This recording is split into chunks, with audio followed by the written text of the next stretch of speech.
బంగ్లాదేశ్ నుంచి వలస వచ్చిన వాళ్ళు దాదాపుగా ఇప్పుడు 30 లక్షల మంది దాకా బోర్డర్ దగ్గర ఉన్నారు. కొంతమంది ఆల్రెడీ చేరుకున్నారు, ఇంకొంతమంది వెళ్ళే ప్రయత్నంలో ఉన్నారు.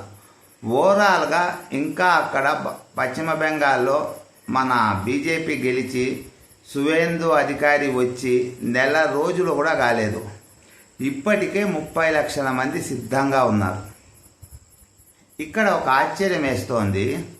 ఈ 30 లక్షల మంది ఎవరు అంటే ఎటువంటి ప్రూఫ్స్ లేని వాళ్ళు. అంటే వాళ్ళ దగ్గర ఓటర్ ఐడి కానీ ఆధార్ కార్డు కానీ ఏమీ లేదు. వీళ్ళందరూ ఎప్పుడు వచ్చి ఉంటారు బంగ్లాదేశ్ నుంచి పశ్చిమ బెంగాల్లోకి అంటే ఎలక్షన్ అనౌన్స్మెంట్ అయిన తర్వాత వచ్చిన వాళ్ళు వీళ్ళు. అప్పుడు కొత్తగా ఆధార్ కార్డులు కానీ కొత్తగా ఓటర్ ఐడీలు కానీ ఇవ్వరు.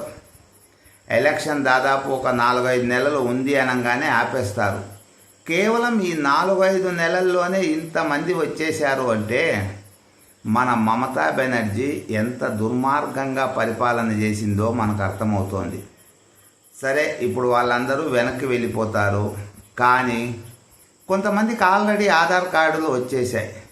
వాళ్ళకి ఆధార్ కార్డే ఉంది, 10th సర్టిఫికేట్లు ఉన్నాయి, రెసిడెన్షియల్ ఉంది, ఓటు హక్కు ఉంది, ఇవన్నీ ఉన్నాయి.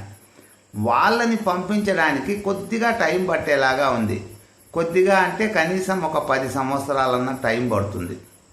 కారణం ఏమిటి అంటే మమతా బెనర్జీ 4-5 కోట్ల మందిని రప్పించి ఉంటుంది అన్న అనుమానాలు ఇప్పుడు బయటకు వస్తున్నాయి. కనీసం ఒక 2 కోట్ల మంది దాకా పశ్చిమ బెంగాల్లోనే ఉండవచ్చు అనే అనుమానాలు కూడా వస్తున్నాయి.